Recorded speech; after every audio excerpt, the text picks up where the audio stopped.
खुदा बाप और बेटे और उल कुदस के नाम से आमीन। मसीह में आप सब की सलामती हो।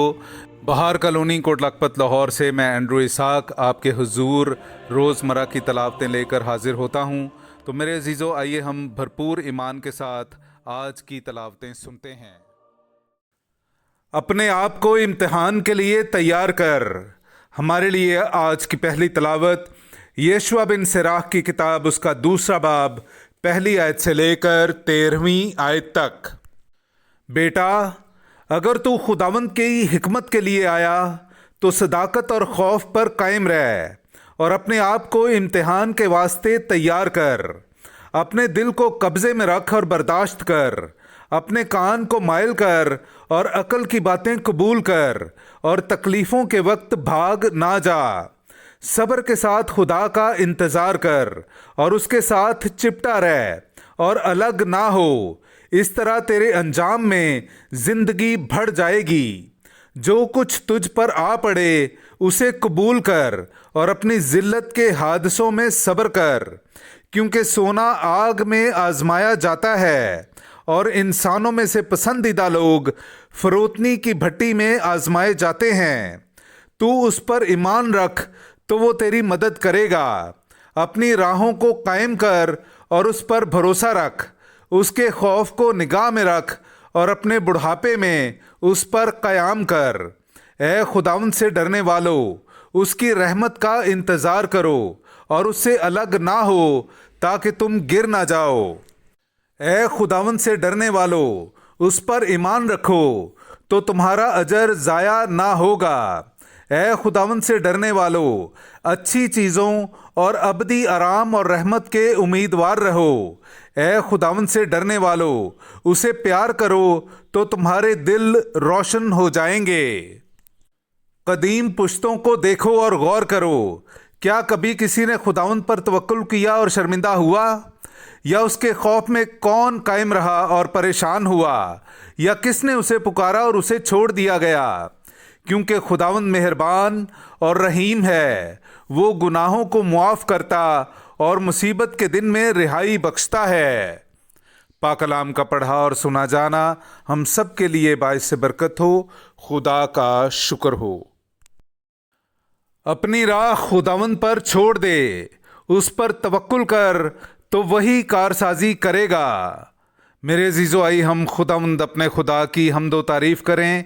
मैं आपके सामने पढ़ूंगा ज़बूर नंबर 37, उसकी 3री से 4थी, 18वीं से 19वीं, 27वीं से 28वीं और फिर 39वीं आयत से लेकर 40वीं आयत तक। खुदावंद पर भरोसा रख और नेकी कर ताकि तू मुल्क में आबाद और बाअमन रहे। खुदावंद में मसरूर हो और वो तेरे दिल की मुरादें पूरी करेगा। खुदावंद कामिल दिलों के आयाम को देखता रहता है और उनकी मिरास अबद तक बाकी रहेगी। वो आफत के वक्त शर्मिंदा ना होंगे और काल के दिनों में आसूदा रहेंगे। बदी से दूर रह और नेकी कर ताकि तू अबद तक आबाद रहे, क्योंकि खुदावंद सदाकत को पसंद करता है और अपने मुकद्दसों को तरक नहीं करता। सादिकों की निजात खुदावंद की तरफ से है, वो तंगी के वक्त उनकी जाए पनाह है। खुदावंद उनकी मदद करता और उन्हें छुड़ाता है।